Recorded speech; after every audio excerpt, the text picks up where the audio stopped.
pues esto es una sesión dentro de un seminario, el seminario Márquez de Melo, que tiene su trayectoria propia, y esta tarde vamos a dedicarla a precisamente hablar del tema que ella ha denunciado, es decir, publicidad de buen vivir. Como ella ha dicho, en principio, publicidad de buen vivir son dos polos opuestos, porque la publicidad, lo que entendemos todos por publicidad, pues va dirigida a potenciar este consumismo al que ya se ha referido, porque la mayor parte de la publicidad que vemos cada día y que de alguna forma sufrimos, entre comillas, cada día, pues va en esa dirección.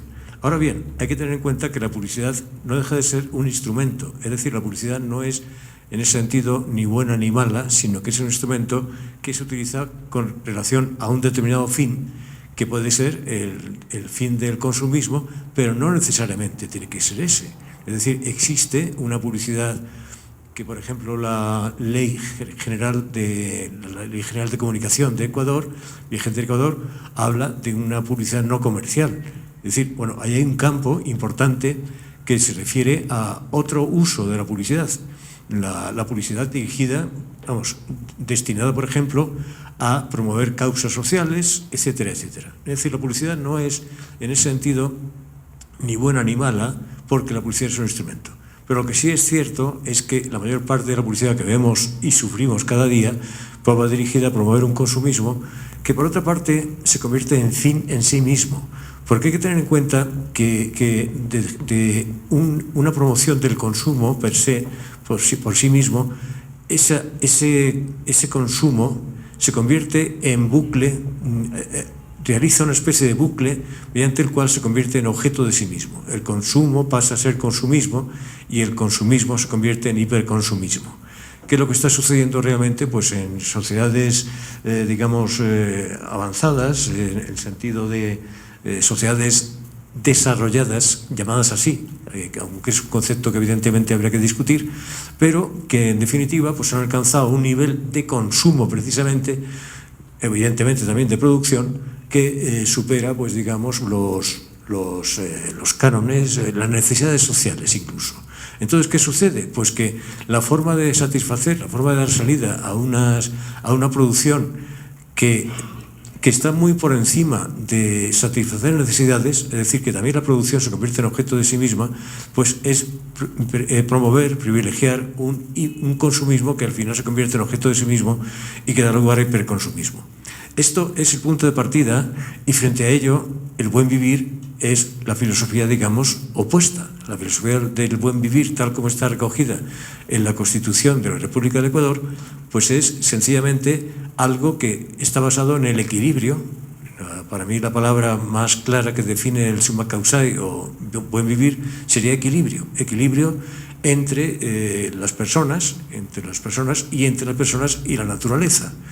Claro, el problema quizá está en que esa filosofía del buen vivir, pues yo llevo en Ecuador pues 1 año y pico con ciertos paréntesis y yo la veo sinceramente, y debo ser crítico en este sentido, poco realizada, poco llevada a la práctica, porque me da la impresión que es una especie de desideratum que está escrito en la Constitución, pero se realiza poco en los hechos. A mí, en ese sentido, yo pienso que hay todo un desafío y toda una posibilidad de avanzar en esa dirección, porque además el buen vivir tiene sus parámetros y sus comparaciones y sus movimientos más o menos similares en muchos otros lugares. Es decir, que hoy en día, por ejemplo, en Europa se habla del decrecimiento, y etcétera, etcétera. Es decir, que no es una cosa que esté aislada en una república llamada Ecuador, sino que es como una tendencia universal que por otra parte se evidencia en la medida de que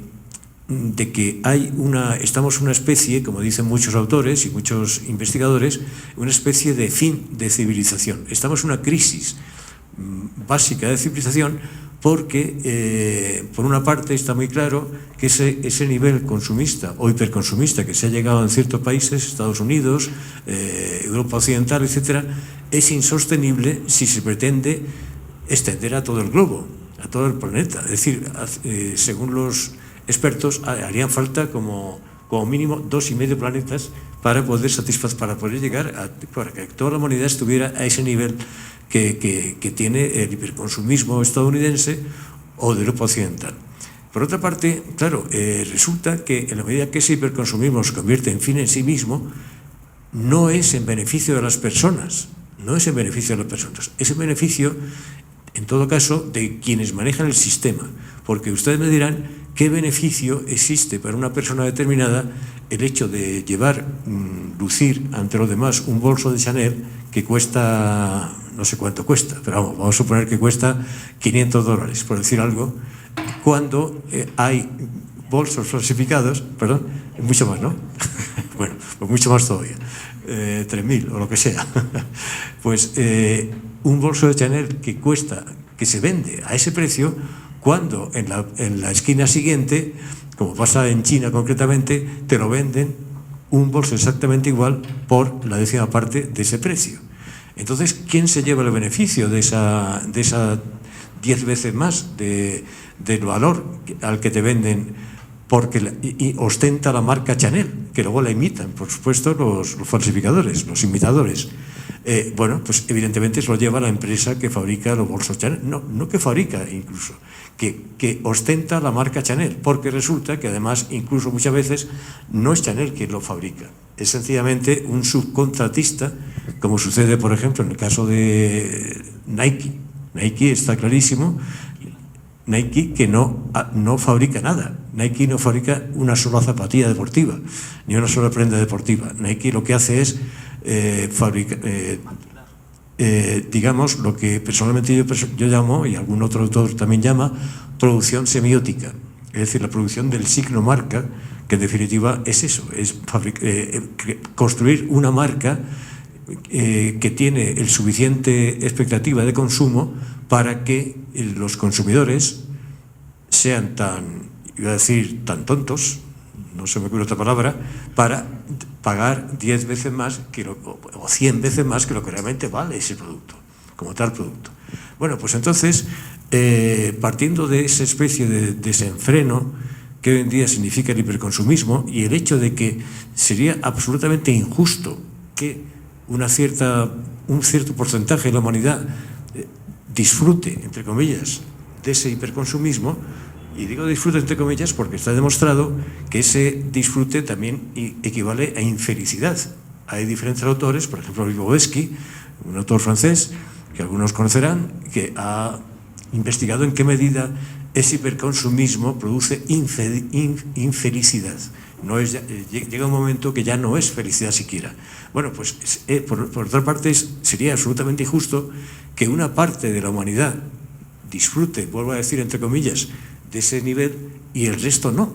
¿Por qué razón? ¿Hay alguna razón para que el resto de la humanidad no pueda participar de ese hiperconsumismo? Pues no hay ninguna razón objetiva.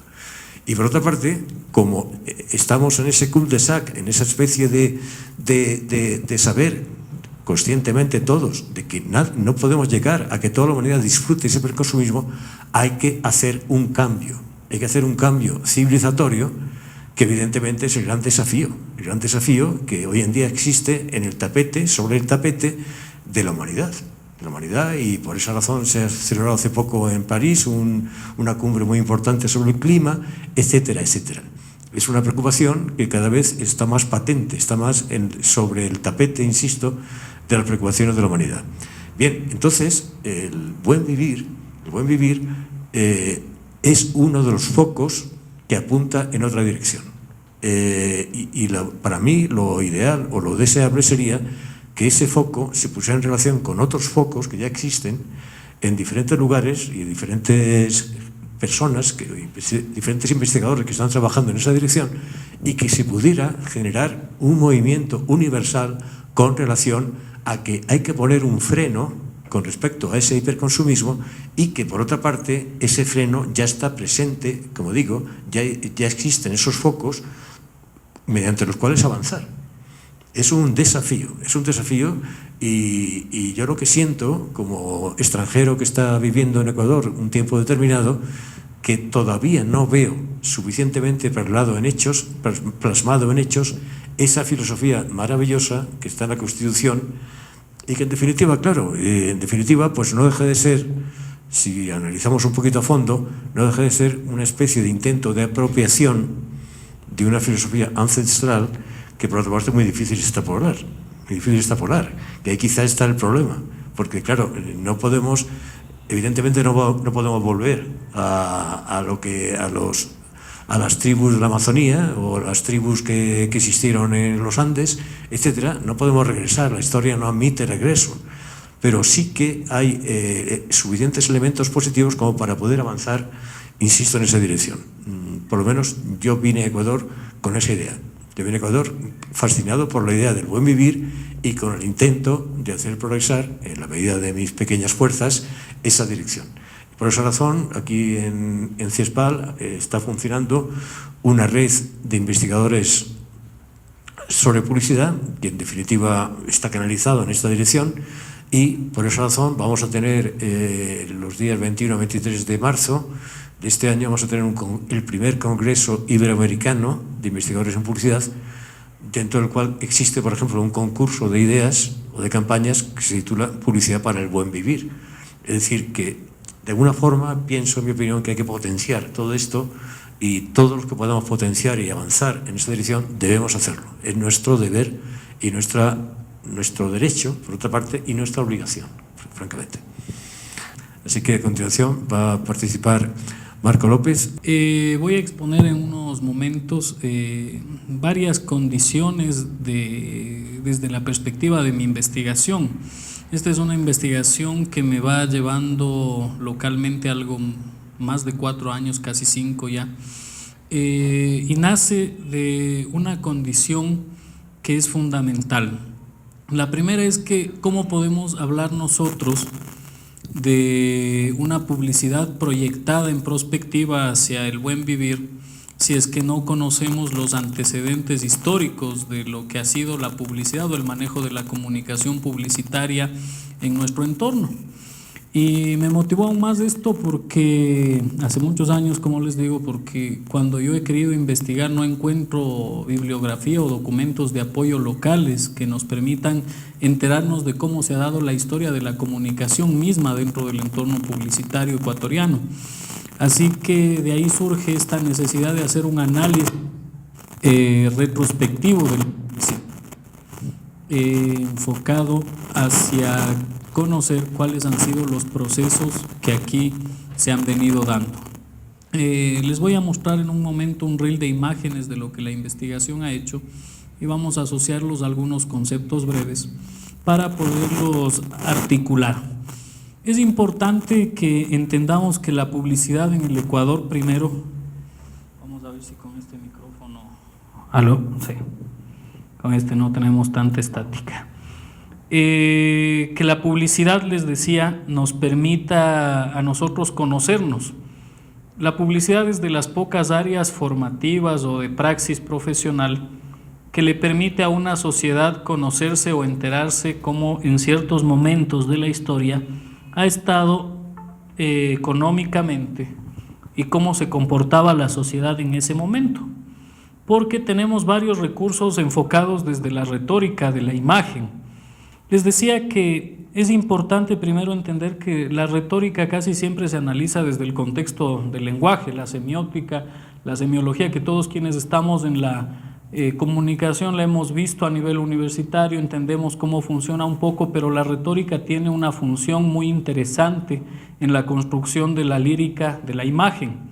La imagen es capaz de concentrar o condensar en imágenes muchas condiciones, como les decía, de capacidad social, inclusive mostrar una economía en un determinado momento o el nivel del consumismo del que Antonio hablaba, a través de una imagen o una forma de expresión gráfica solamente, en donde el texto va perdiendo espacio, entre comillas, y va ganando la imagen. ¿Qué es lo que se hizo en este proceso? Primero, el trabajo de investigación analizaba varias definiciones de retórica, como les decía, porque es importante conocerla, y el uso que se da en la publicidad que en el Ecuador se ha desarrollado entre 1908 y el año 2000. Es de donde parte el concepto de análisis. Pero posteriormente, y eso les voy a enseñar, encontré hace poco tiempo, porque sigo investigando sobre esto, imágenes de un, entre comillas, diario del que nunca había oído hablar en la ciudad de Guayaquil, que se llamaba El Ciudadano, que se editaba entre 1800 y 1908 o 1905 más o menos, porque les doy una fecha referencial porque no hay base histórica suficiente para determinarlo, que inclusive hablaba de la venta de esclavos, que es una realidad, claro, que en el Ecuador no suena muy difícil, y peor aún hablando del siglo XIX, que es casi un siglo joven, entre comillas, en el tiempo.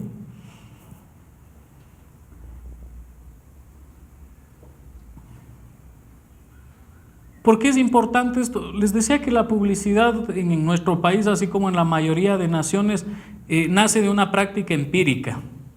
La mayoría de comunicadores tratamos de entender a la publicidad desde su precepto, pero casi nunca la definimos exactamente, no se sabe o no se sabía qué mismo hacía, pero ahora tenemos elementos muchos más claros de lo que la publicidad es y de lo que subjetiva el término publicidad.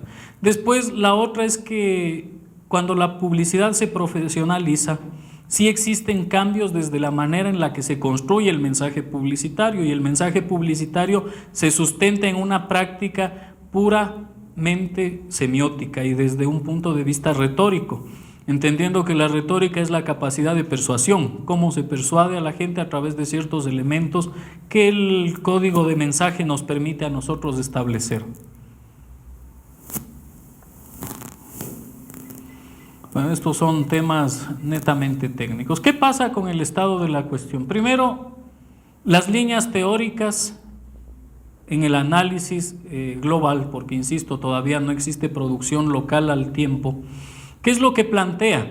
Primero, que la función de la retórica se estructura como una definición del lenguaje, desde la época o el periodo helénico de la historia humana, donde la persuasión ya funcionaba con la capacidad de convencer masas. No se olviden que esto nace desde el periodo socrático fundamentalmente, y con el periodo helénico se potencia, al ser una práctica que pasó a darse como un elemento puramente social de alta gama, es decir, aquel que manejaba bien el lenguaje pertenecía comúnmente a la realeza, y era el manejo correcto, entre comillas, del lenguaje que tenía la capacidad de manejar a sus súbditos a través de la persuasión desarrollada, y así se elaboraban mensajes.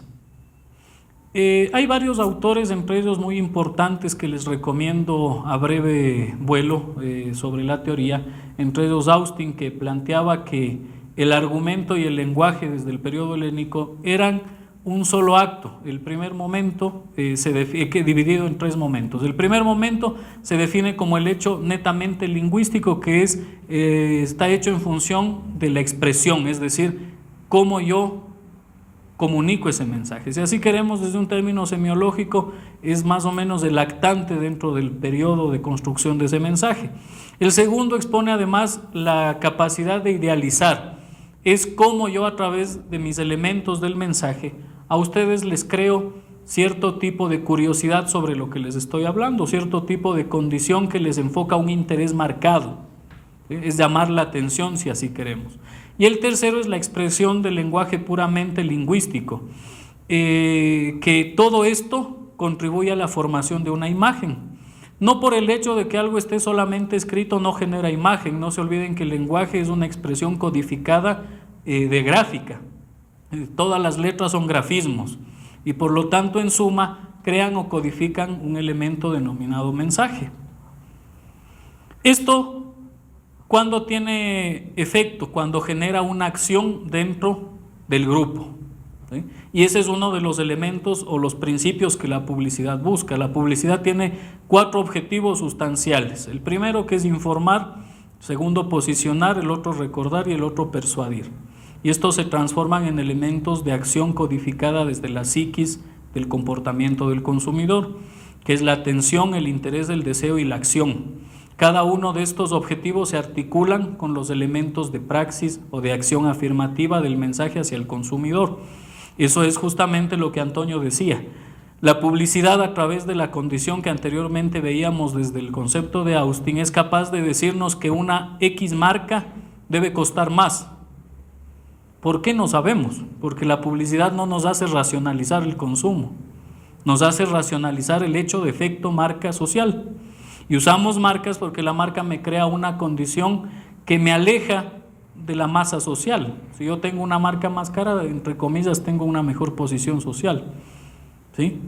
Eso es lo que hacen las marcas socialmente, son discriminadoras, etcétera, etcétera, etcétera.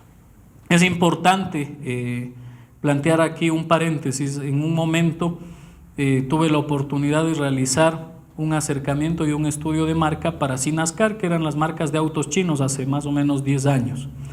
Y con permiso y autorización de la empresa Mercedes, a uno de sus autos, que era el QQ3, se hizo un lanzamiento en la Feria del Auto que había antes en Semexpo hace años.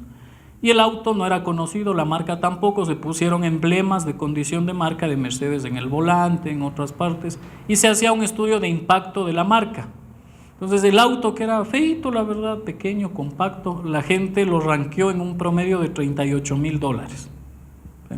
Al día siguiente, que el auto tenía su marca china, la gente no daba ni $5,000 por el mismo auto. ¿Sí? Entonces, claro, los efectos de posicionamiento de marca son muy fuertes y nos obligan incluso a crear esa condición del valor económico del artículo, que no es real, insisto. ¿Sí? Una marca hace la diferencia del costo. Nosotros racionalizamos costo-marca, ¿sí? Y ese efecto tiene también condiciones sociales. A ustedes, a un chico en etapa de adolescencia, si el papá le están diciendo, mira, cómprame esa chompa Tommy me da lo que sea, ya. Tiene su chompa y esa chompa se vuelve la fiestera, es la chompa que aguanta todas las farras posibles, y cuando esa chompa va encima mío, quitarán de ahí de las fiestas porque no dejo a nadie viva. ¿Ya? Pero es la condición que la marca crea, incluso de seguridad de entorno. ¿Ya? Ahora, ¿quién racionaliza las marcas? Nadie, ni yo mismo, que soy, entre comillas, experto en el tema. ¿Sí? Porque la marca no nos hace racionalizar y la publicidad aporta la condición de ese mensaje.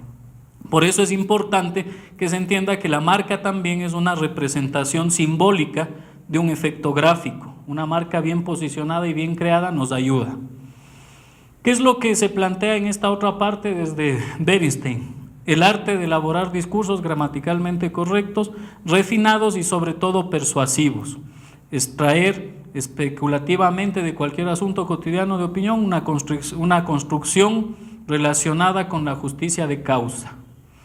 Todo esto se ve planteado en la publicidad y sobre todo en los mensajes. Es la capacidad de persuasión, como yo les digo, no racional. Vamos a pasar un poquito de esta parte hasta aquí. La retórica en la publicidad, tal vez como en ningún otro tipo de discurso, se ha apropiado de esta peculiar forma de comunicación basada en la persuasión. Nadie, ni siquiera la principal profesión que utiliza la retórica, que es la ley o la legislación, los abogados, son expertos en teoría en retórica, son capaces de apropiarse tanto del término como lo hemos hecho nosotros los publicistas, porque es la única profesión que basa su naturaleza, su alma, su espíritu en persuadir a la gente. Ninguna otra profesión busca persuadir, pero la publicidad tiene como fin único ese, y no solamente para vender, incluso en fines sociales la publicidad busca persuadir. La persuasión es el alma de la publicidad.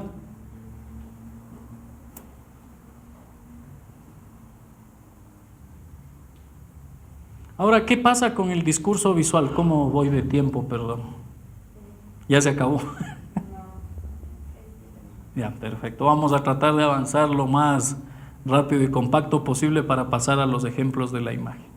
¿Qué es el discurso visual? Primero hay que tener claro que lo verbal y lo visual son una sola cosa, y la publicidad así lo asume.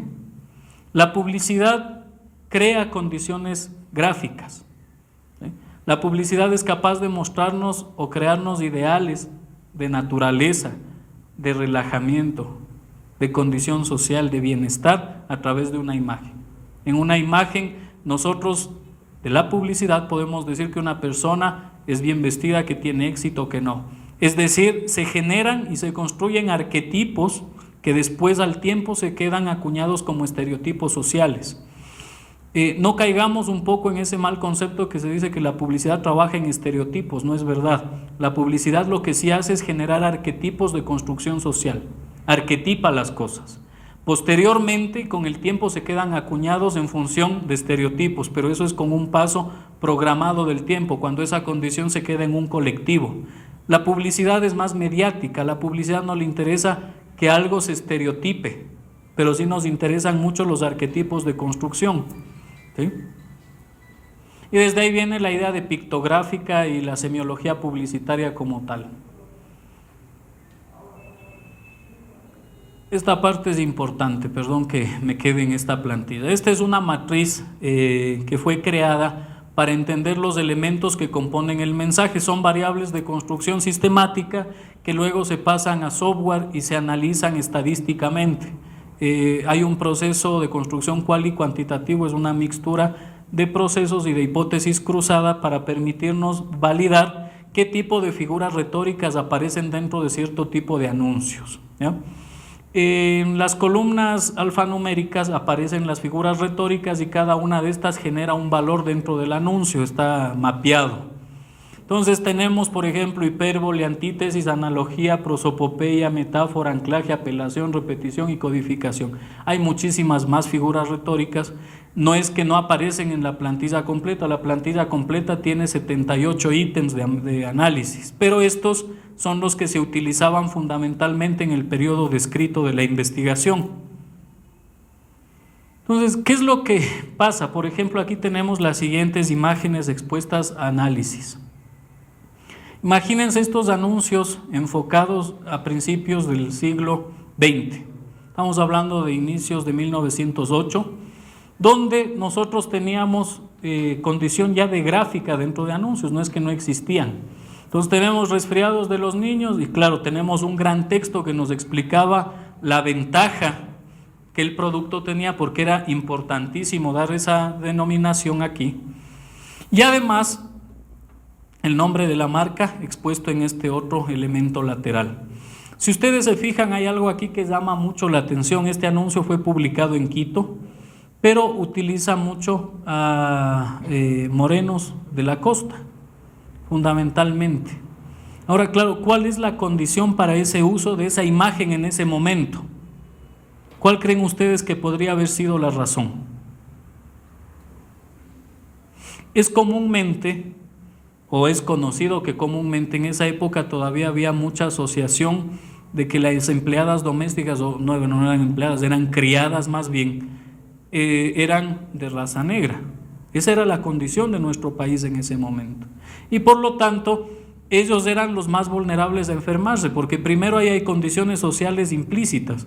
No dormían dentro de la casa, tenían un cuarto acomodado o un cuartillo, y es donde ellos vivían y se veían casi siempre expuestos a esto. Era una forma de demostrar que este producto servía para ese tipo de enfermedades, ¿sí? Utilizando el recurso del arquetipo que contábamos anteriormente. Entonces, fíjense que en un mensaje nosotros podemos tener elementos de valor histórico muy importantes.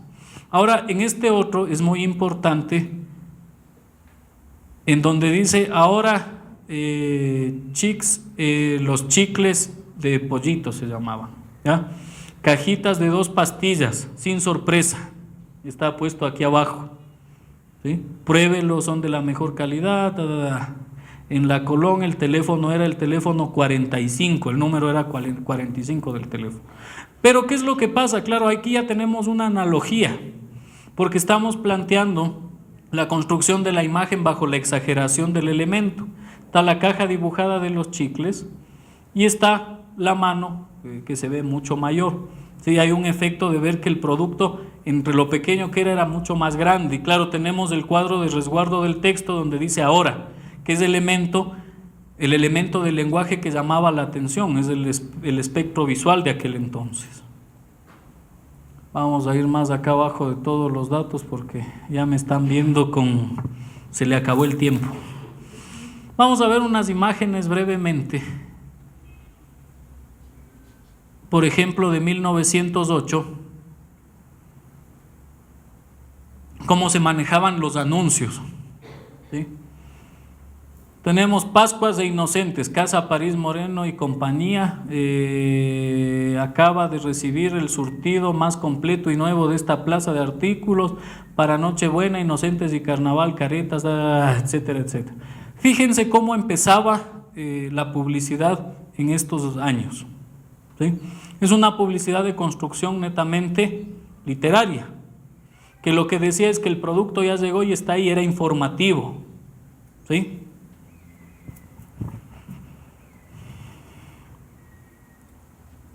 Este es del 1 de febrero de 1908.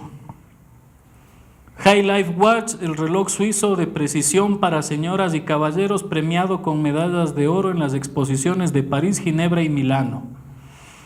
Aquí nosotros podemos ver que hay un concepto de denominar a la marca que está aquí, tal vez no con imagen, pero era lo que más resaltaba del anuncio. Y tenemos una descripción muy interesante del atributo que el producto podía tener. Primero, que es un reloj de precisión. Segundo, que es para damas y caballeros, o para señoras y caballeros. Y además que está premiado con medallas de oro, ¿sí? Hasta ahora no he sabido que un producto le premian con medallas de oro, pero bueno, se supone que tenía el producto. Claro, nadie racionaliza que eso no es cierto, pero dice que se vende en París, Ginebra y Milano, es decir, era un reloj espectacular. Otro, Mauricio de Win, tiene el honor de participar a la elegante clientela que está abierto su nuevo establecimiento, que era la gran peluquería americana, hecho para gente de clase, obviamente, ¿no? Este es un anuncio que a mí me gusta mucho en lo particular porque aunque está hecho en 1908, tiene un gran concepto de ilustración.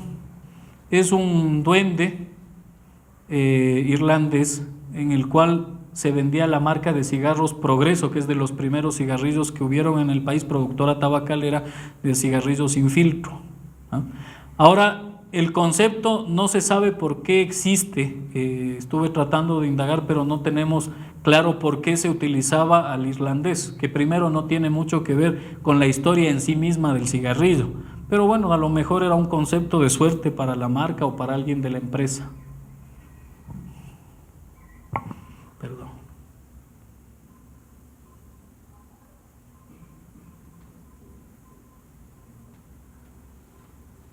Vamos un poco hacia 1912. En 1912, ¿qué iba pasando? La publicidad cambia. Si ven ustedes, ya tenemos cuadros de resguardo de texto y habla de otra cosa: jabón desinfectado de potasa, especial para lavar ropa y la cabeza. Claro, ahora si nosotros hablamos de eso es irrisorio totalmente, porque ¿quién utiliza el mismo jabón para lavar la ropa y lavarse la cabeza? Imposible. Claro, hay remedios caseros al respecto, pero en esa época funcionaba así. Era la capacidad de producción que el país tenía, es la condición de ese momento, ¿no? Claro, en ese momento de la historia, hablando retrospectivamente, no pasaba lo que hoy puede pasar, ¿sí? Que nadie racionaliza, insisto, el consumo. ¿Quién ha pensado por qué los tratamientos para el cabello actualmente son de un montón de cosas? ¿Por qué tenemos que ponernos 2 veces shampoo? ¿O por qué hay que utilizar un shampoo con extracto de cualquier cosa o un jabón con 1/4 de crema humectante o cosas por el estilo? ¿O por qué en el mismo baño nos ponemos shampoo, luego rinse, luego crema para el cuerpo, jabón exfoliante, cuando salimos utilizamos crema de no sé qué, de extracto de guanábana, con las flores del campo, del no sé cómo, splash del pelo, silicona para las puntas del cabello? Bueno, ustedes entran a la ducha luego de que se bañó alguien y huele ensalada de frutas, pero claro, somos felices con eso. Pero nadie racionaliza por qué tenemos que comprar todo eso. No es que la abuelita que en ese momento con el jabón de potasa lavaba la ropa y la cabeza y tenía el cabello feísimo. Hasta donde yo me acuerdo, mi abuelita era bien guapa. Pero claro, ahora necesitamos muchos de esos productos no racionales. Y ya para terminar, y en respeto a los compañeros que vienen, solamente les voy a dar a manera de primicia esto que les comentaba que vine encontrando hace poco tiempo.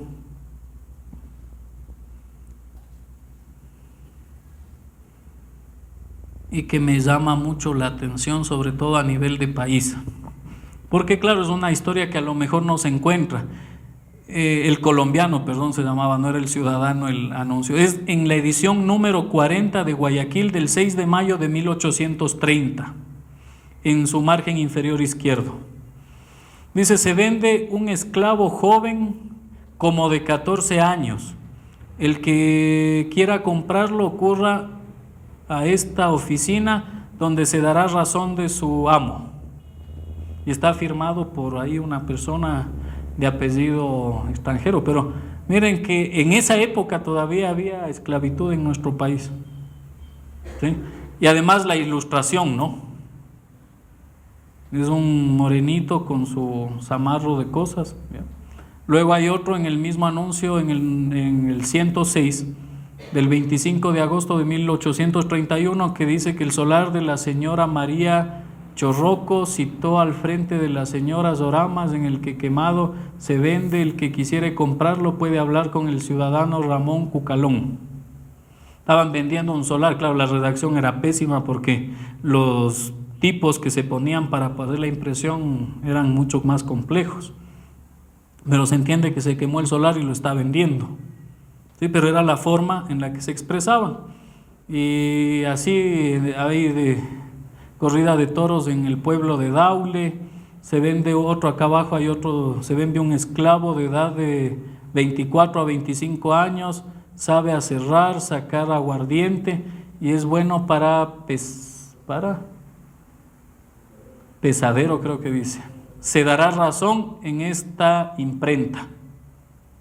Entonces, uno vería muy lejano que esto en nuestro país se daba, pero se daba, ¿no? Entonces, como yo les digo, la publicidad a través de su construcción de la imagen y del análisis de la imagen es capaz de contarnos muchas condiciones históricas inclusive.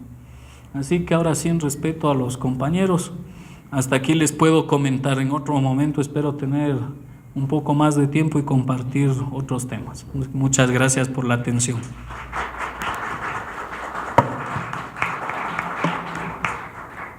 Concretamente, en este momento, pues hay como 6 investigaciones en marcha, de las cuales pues yo espero que, concretamente la de Marco y la que vamos a presentar ahora, pues den lugar a publicaciones, incluso libros, hemos estado hablando de ese tema, y por otra parte, las otras investigaciones que no da tiempo a presentar hoy en día, que también están en marcha, pues también van a dar lugar, espero, a publicaciones.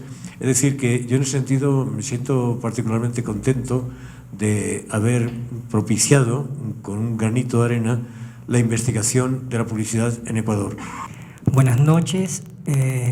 Vamos a empezar tratando de justificar por qué ese título tan sui generis, subjetivación del discurso publicitario en jóvenes prosumidores de YouTube.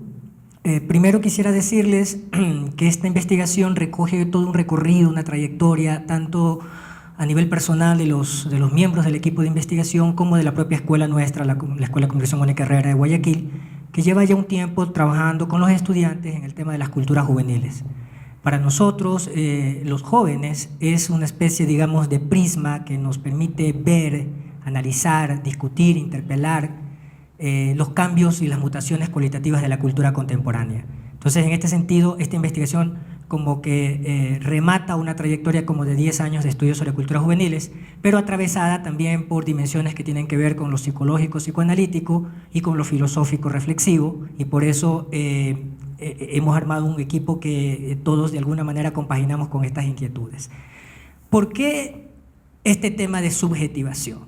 Bueno, en primer lugar, como dice la viñeta, nos preguntamos por la subjetivación que viene ya dándose en la época actual del capitalismo cognitivo, porque este capitalismo cognitivo, es decir, el que trabaja con los saberes, con el conocimiento, con la información, está anudando o engarzando su poder de interpelación subjetiva, o sea, de construcción y de interpelación subjetiva, de construcción de identidades, lo está engarzando a la mediación digitalizada de la comunicación móvil interactiva, al consumo subjetivado de artefactos tecnocientíficos, o sea, los gadgets, y un discurso publicitario que engloba la sociabilidad en términos de un imaginario social constituido de consumidores, tanto como medio y objeto de integración social. Dicho de manera muy amplia, muy rápida y sucinta, entendemos por subjetivación el conjunto de procesos psíquicos discursivos por los cuales se va constituyendo una subjetividad, que es compleja, pero a la vez está sujeta, siguiendo la teoría de Michel Foucault, está sujeta al cruce y al atravesamiento constante de fuerzas epistémicas, o sea, de saber, de relaciones sociales o de poder y de afectos valorativos o de ética moral. Decimos esto porque nuestro trabajo lo que pretende es estudiar cómo el discurso publicitario, entendido como un dispositivo, construye subjetividad y de qué está hecha esa subjetividad y cómo son esos procesos de introyección o de interpelación subjetiva. Creemos que lo que está pasando en la vida cotidiana y sobre todo en las nuevas generaciones que ya no ven televisión, no leen el periódico, no conversan como nosotros estábamos acostumbrados a conversar, no construyen la subjetividad desde el punto de vista de los valores familiares tradicionales, ni de la religión tradicional, ni el discurso del Estado. Lo construyen en redes y con sus tablets, con los celulares y con una serie de actos de consumo-producción constante, todos los días en lógicas de internéticas.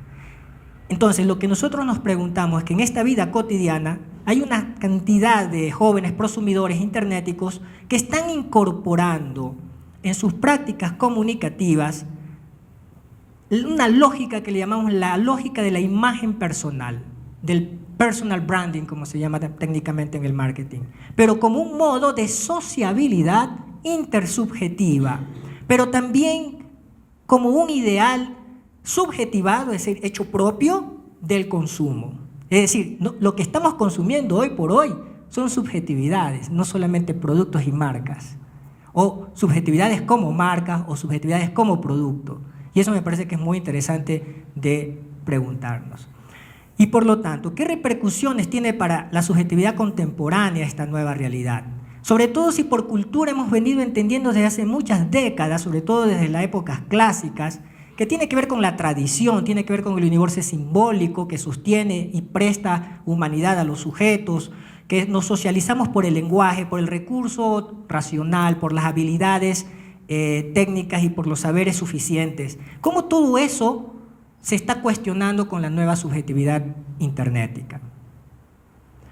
¿Por qué discurso publicitario y en qué sentido lo estamos entendiendo? Bueno, actualmente la publicidad, el marketing y los sistemas de comunicación globales conforman un dispositivo discursivo que ha borrado las anteriores jerarquías o en todo caso las ha atenuado propias de la sociedad de masas del siglo XX.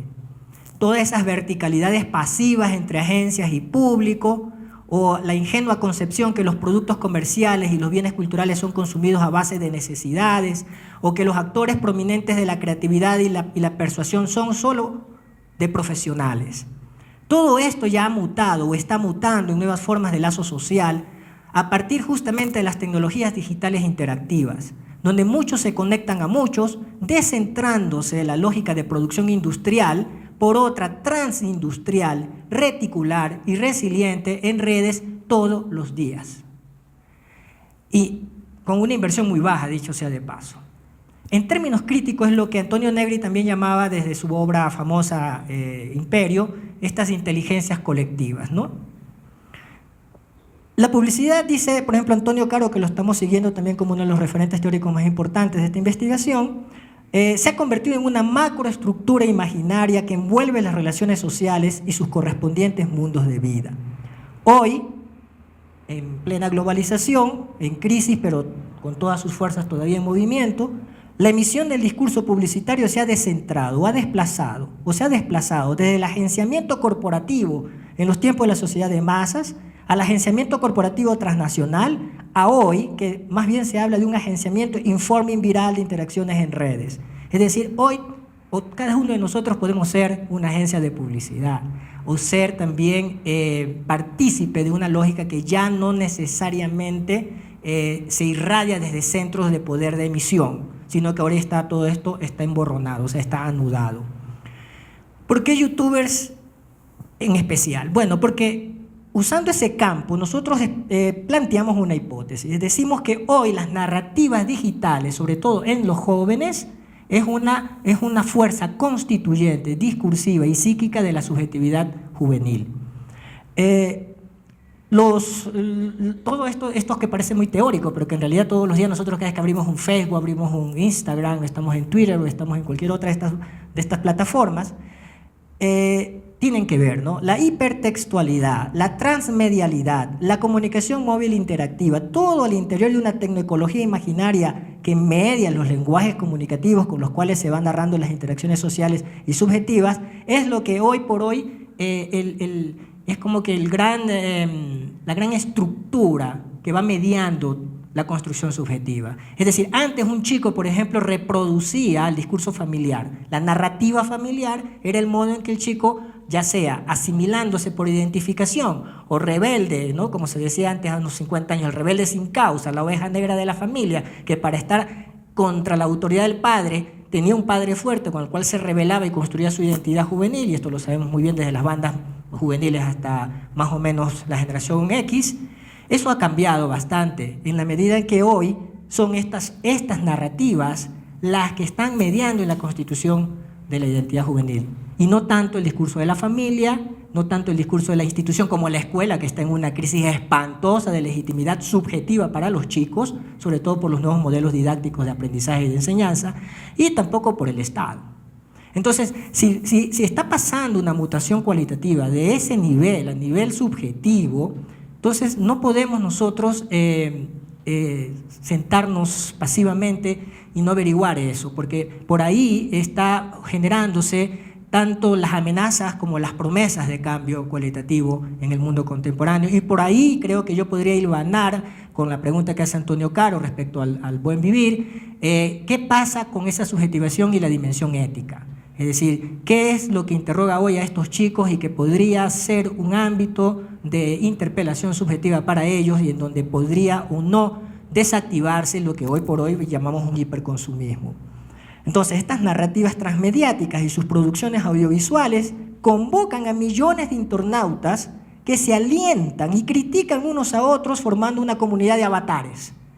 Una comunidad de avatares de la subjetividad consumista contemporánea, pero también de nuevas actorías sociales que buscan la renovación de prácticas y de sentidos. He puesto, por ejemplo, esa viñeta bien simpática que simplemente lo que hace es darnos un recordatorio de cómo se ha cambiado la construcción de subjetividad o de identidad, aunque no son lo mismo, desde la generación Baby Boomers, que nació más o menos a final de la Segunda Guerra Mundial hasta los años 60, pasando por la generación X, luego la generación Y, que es la con la que se inaugura el siglo XXI, y la que ya está propiamente en el siglo XXI, que es la generación Internet, llamada Millennials, otros la llaman la generación Z, bueno, la generación arroba, pero que ya definitivamente, o nativos digitales, que ya definitivamente está configurándose desde otra época, desde otra cultura y desde otra potenciación de los medios de comunicación.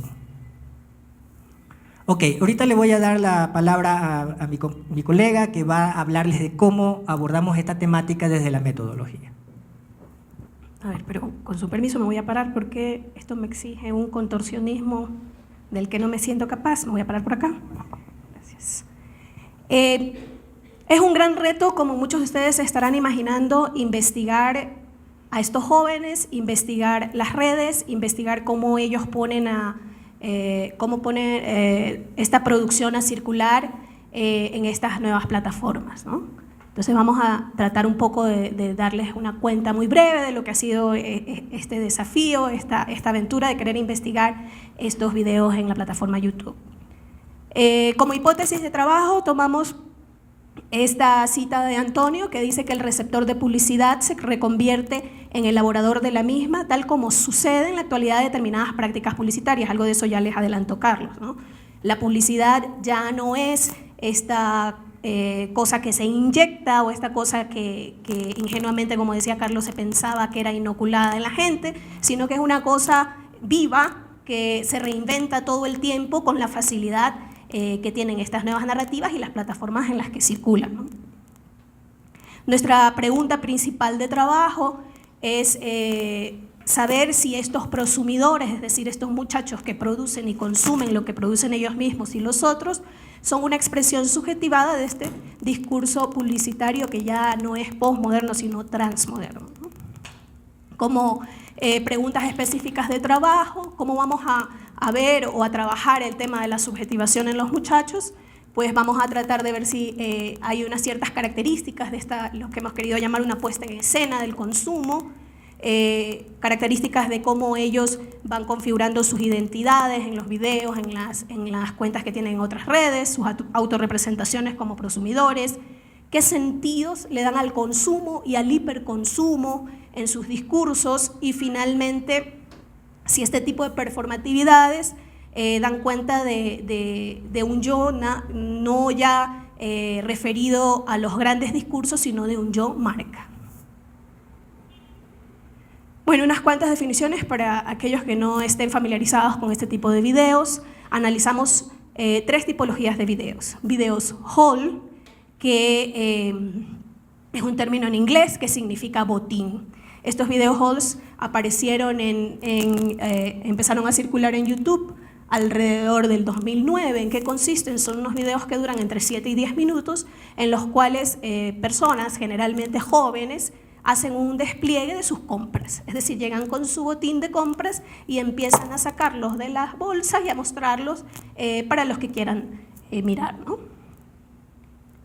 La segunda tipología que estamos revisando les hemos querido llamar videos GoPro, porque son los videos que realizan los consumidores de esta cámara de acción, que es una de las más famosas, que creemos que ha tenido mucho éxito porque aparece como la mirada subjetiva, eso que hubiéramos querido plasmar o que tratábamos de transmitir cuando contábamos nuestras aventuras verbalmente a nuestra familia o a nuestros amigos. Pues ahora GoPro está haciendo posible que la gente vea lo mismo que estamos viendo. Son estas cámaras que se pueden colocar fácilmente en la muñeca, como cascos, y que dan esta idea de cámara subjetiva, como que si uno estuviera viviendo la misma aventura que vivió el amigo que la quiere compartir, ¿no?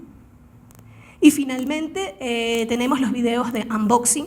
Estos tal vez son los más conocidos de la muestra, y consiste en consumidores que lo que hacen es abrir productos recién adquiridos en el video. Se filman a sí mismos abriendo, sacando una Mac de su envoltorio, sacando el último iPhone de su envoltorio, y generalmente están vinculados a la fascinación con la tecnología, a la fascinación con el último modelo, y nos pareció muy curioso cómo esto podría dar cuenta de, como les decíamos hace un rato, como una especie de puesta en escena de ese consumo y de esa fascinación por los productos, ¿no? Y en este caso no solo por el producto, sino por la novedad y la actualidad del producto. Este es un tema que nos agarró un poco como de sorpresa en el camino. Cuando estábamos pensando cómo investigar, cómo acceder a los videos, pues nos hicimos una serie de propuestas. Accederíamos a, qué sé yo, a través de los más vistos, entraríamos a través de los youtubers que son más famosos, y se nos ocurrió respetar un poco el ámbito experiencial fenoménico, que es una cosa que Antonio trabaja en su ensayo de paradigmas metodológicos y epistemológicos de tratar la publicidad. Es decir, ¿por qué salirnos de las lógicas en las cuales circulan estos videos, las lógicas en las cuales se producen los videos? Y entonces lo que hicimos fue utilizar la misma plataforma YouTube, su propio motor de búsqueda, para generar nuestra muestra, ¿no? Tratando así, en este proceso de análisis en el que todavía estamos, de revelar, como dice la cita que les he compartido ahí, las formas lógicas que atraviesan este campo fenoménico de estos videos y que constituyen sus propios principios de organización, hasta tratar de zambullirnos en la realidad fenoménica de estos videos para tratar de entender un poco qué es lo que está pasando ahí. Entonces, a través de la plataforma de YouTube accedimos a la jerarquización que es propia de YouTube. Ustedes saben que cuando uno coloca un criterio de búsqueda en el buscador de YouTube, YouTube utiliza un algoritmo. ¿Qué es un algoritmo? Es una fórmula matemática que le asigna una serie de valores a muchísimos factores. Creo que ahorita el algoritmo de YouTube, que por cierto es el mismo de Google, está por 98 factores de matemáticos que hacen que ciertas cosas nos salgan primero y que otras cosas salgan al último de los listados de búsqueda, ¿no? Lo interesante de este algoritmo es que no solo tendría factores como número de vistas, si la persona que hace el youtuber es famosa o no, sino cosas tan invisibles como permanencia en el video por sobre el número de vistas. Por eso nos asombraba que los videos de nuestra muestra no fueran youtubers famosos, no fueran videos que han sido muy vistos. Y esto es interesante porque cuando investigamos el porqué de esta importancia que le estaba dando el algoritmo a la permanencia en el video, es decir, a abrir el video y quedarse hasta el final, es porque YouTube está tratando nada más y nada menos que de competir directamente con la televisión. O sea, ellos están apuntando tan alto como para decir, bueno, queremos que la gente esté en YouTube tanto tiempo como estaba o solía consumir la televisión. Y el segundo, que es el que nos causó sorpresa y nos hizo incluso regresar a repensar esto como un concepto teórico, que es, dentro del algoritmo existe la personalización por el historial y geolocalización. ¿Qué significa eso? Que si yo realizaba la búsqueda en mi computadora, no iban a salir los mismos resultados que si Carlos hacía la búsqueda en su computadora y así sucesivamente en los 4 investigadores. Entonces nos pareció que no solamente era algo que nos concernía a nosotros como investigadores, sino que era un fenómeno que estaba atravesando la lógica de estos chicos que usan el algoritmo invisiblemente para absolutamente todo, para poner a circular lo que hacen, para buscar información en Google y etcétera. Entonces, más adelante haremos un saludo a estas primeras reflexiones que estamos haciendo con respecto a lo que algunos autores recién están empezando a pensar como cultura algorítmica. Esos fueron los 3 criterios de búsqueda que usamos en el buscador de YouTube. Como ustedes saben, los listados de búsqueda aparecen con esa metadata. Es interesante señalar que esa imagen que ustedes ven ahí es una imagen que YouTube le pide a cada prosumidor, a cada youtuber que escoja como imagen de su video. Es decir, cuando cualquiera de nosotros querramos subir un video, YouTube, para que aparezca esta imagen, esta miniatura en los resultados de búsqueda, nos pide que nosotros escojamos una especie de spot, de imagen que va a funcionar como publicidad de nuestro video en los listados. Bueno, por supuesto, el título del video, el autor, el número de visualizaciones y una primera entrada a la descripción que el mismo prosumidor, el mismo youtuber hace de su trabajo. Este registro lo realizamos durante un día. Revisamos aproximadamente 30 o 40 videos y fuimos descartando según 2 criterios principales. Queríamos videos que fueran en español y queríamos videos que tuvieran los comentarios habilitados. Ustedes saben que YouTube te da la posibilidad de deshabilitar comentarios, ¿no? Porque necesitábamos luego analizar esos comentarios para ver los tipos de interacciones que generaban los videos. Esperamos analizar por lo menos 5 videos de cada categoría, es decir, tenemos una muestra de 15 videos. Con respecto, si fue un reto pensar en cómo iba a ser la entrada de nuestra pequeña muestra, fue mucho más desafiante pensar qué tipo de ficha íbamos a utilizar para analizarla.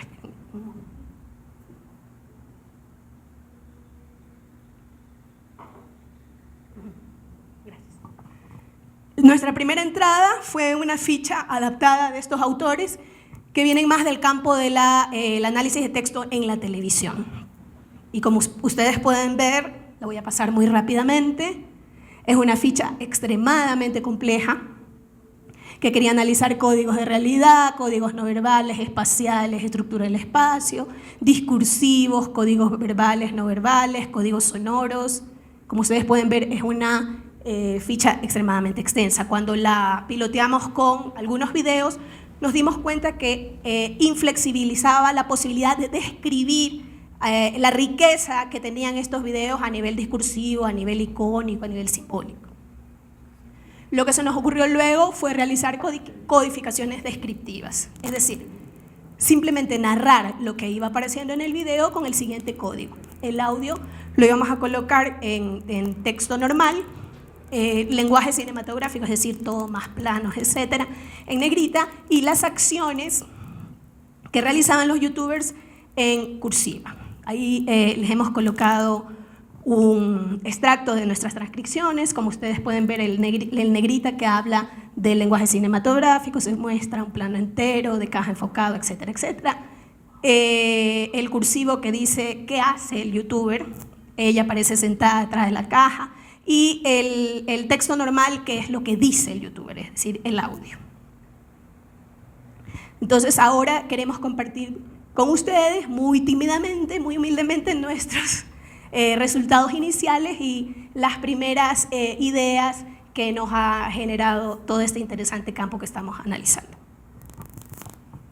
Bien, nosotros organizamos el primer barrido de resultados en función de 3 categorías que organizaban esta especie de fenomenología descriptiva: subjetivación, autorrepresentación y sociabilidad. Desde el punto de vista de la subjetividad y el lenguaje, que me tocó a mí, obviamente que aquí solamente está un ejemplo, una síntesis muy escueta.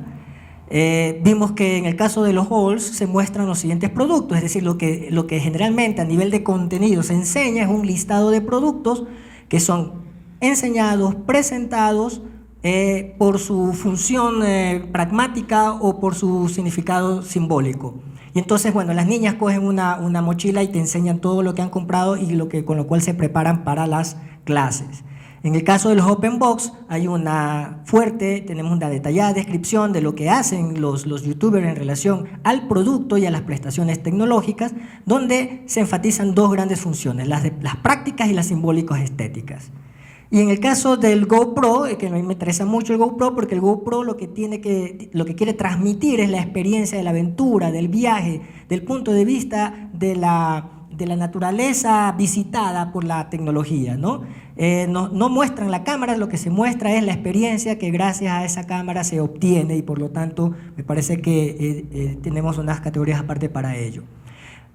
Sucintamente, a nivel de interpretaciones, es decir, pensamos, y esto solamente más que es como hipótesis de trabajo para una segunda etapa, los youtubers se están convirtiendo en los prosumidores del sentido social y de pertenencia en la vida digital entre jóvenes.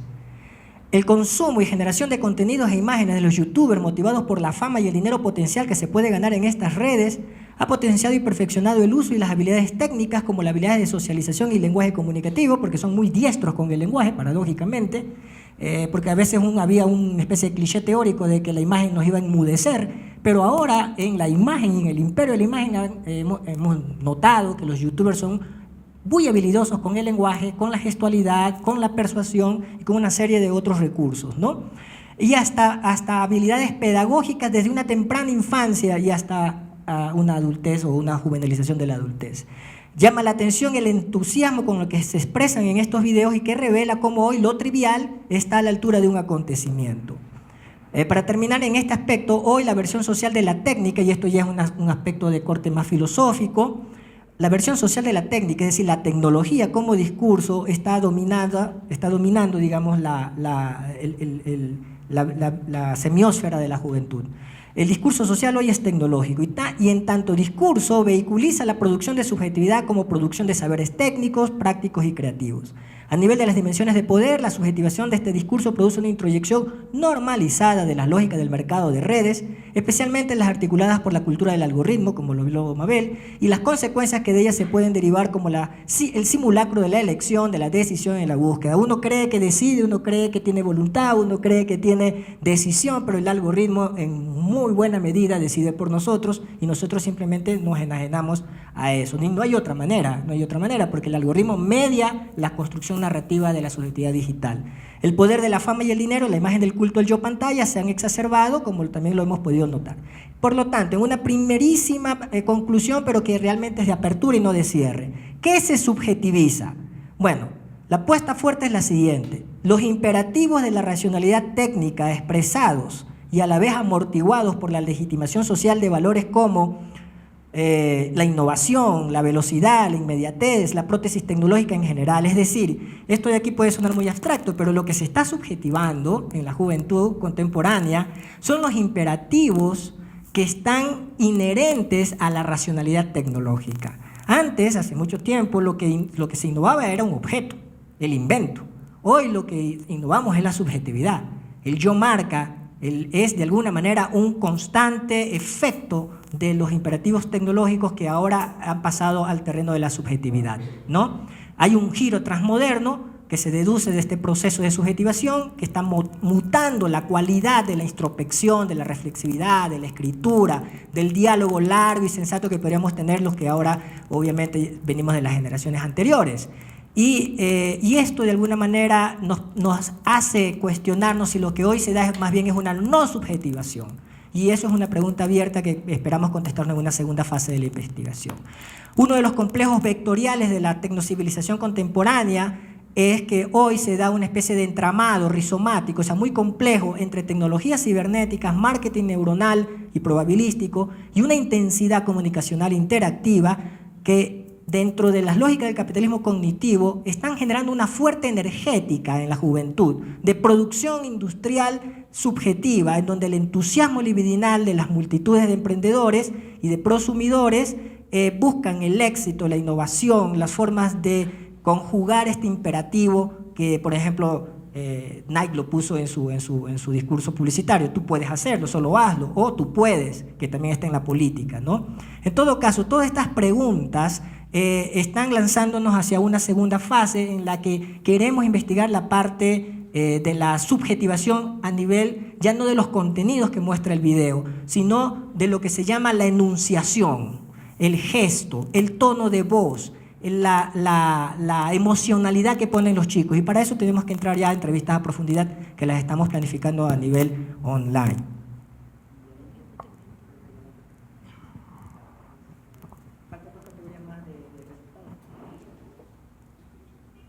Lo puedo hacer muy brevemente.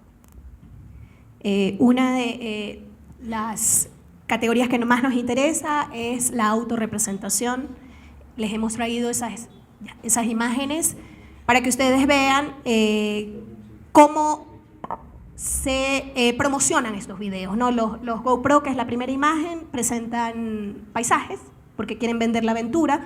Los segundos, que son los hauls, donde las niñas, generalmente muy jovencitas, de 10, 11, 12 años, presentan sus útiles para regresar a clases, generalmente presentan los objetos o la niña mostrando los objetos. Y finalmente los unboxing, siempre comentábamos con Carlos antes de cuando estábamos preparando la presentación, que el gran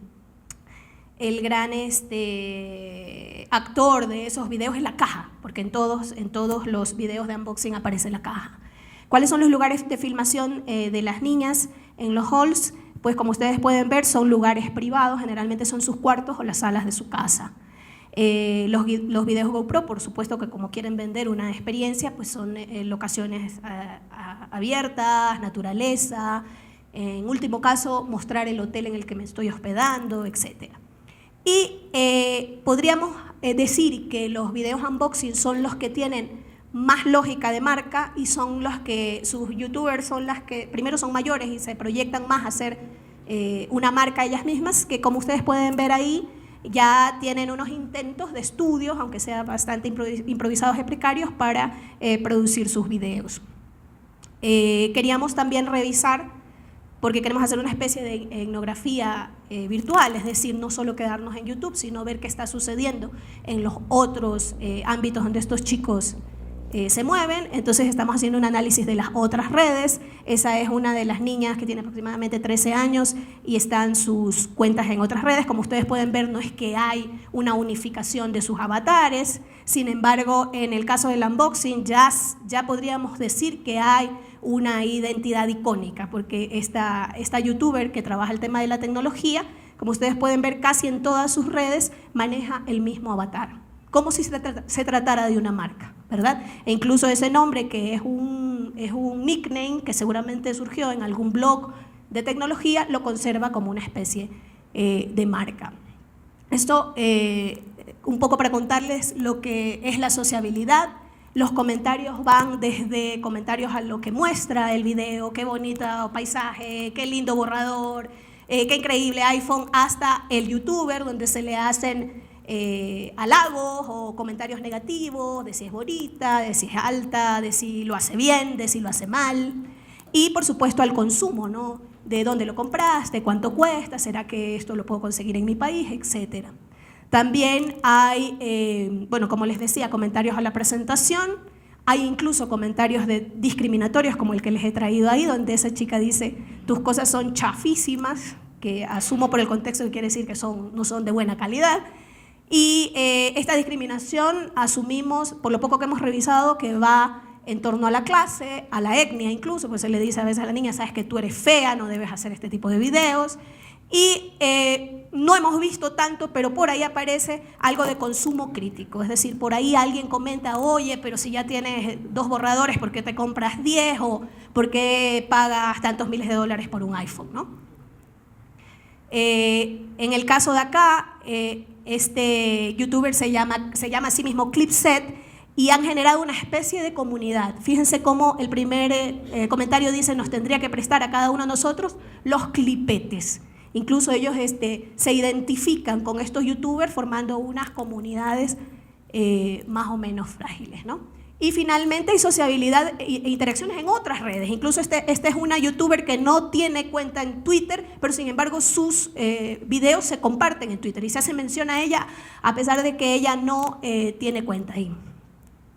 Cerrando un poco, a pesar de que mucho de eso ya Carlos lo discutió, ¿cómo son estos prosumidores de YouTube? Son sujetos juvenilizados. Y aquí estamos tratando el tema de joven como un concepto muy amplio, un concepto con el que todos nos queremos identificar. No es joven por su edad, sino es joven porque vive aventuras peligrosas, se ilusiona con las cosas nuevas y se emociona por lo actualizado. Son jóvenes informados, ahí con el guión, que es un concepto que se está trabajando, vinculado al algoritmo. Significa que ellos acceden al saber a través de Google. Ya el saber no está mediado por un otro más grande, más sabio, sino que le pregunto a Google y Google jerarquiza a través de su algoritmo, ¿verdad? Eso es la tesis de uno de los autores que trabaja cultura algorítmica. Él dice, le estamos delegando las funciones de jerarquización, sistematización de sentidos que antes le pertenecían a la cultura, al algoritmo, que es una fórmula y que no es una fórmula inocente, ya tendremos tiempo de discutir eso. Con extremidades y espectacularización de la vida, pues antes, ¿quién se le iba a ocurrir que era interesante abrir una caja o enseñar el último borrador que me compré? Y finalmente, desde el marketing, el concepto de Peters de yo marca, o sea, trata tu saber y lo que tú eres como una marca. Bueno, las nuevas colectividades que están vinculadas al consumo y no a una identidad nacional ni a una identidad de ningún otro tipo que no sea de referencias simbólicas al mercado. Y finalmente, estos chicos viven una especie de burbujas, como ya dije, juvenilizadas, donde comparten una cultura que les es propia, que sin embargo, digamos cultura entre comillas, porque son unos lazos muy frágiles, fragmentados y efímeros. Bueno, y ya Carlos creo que habló de lo que nos espera. Muchas gracias.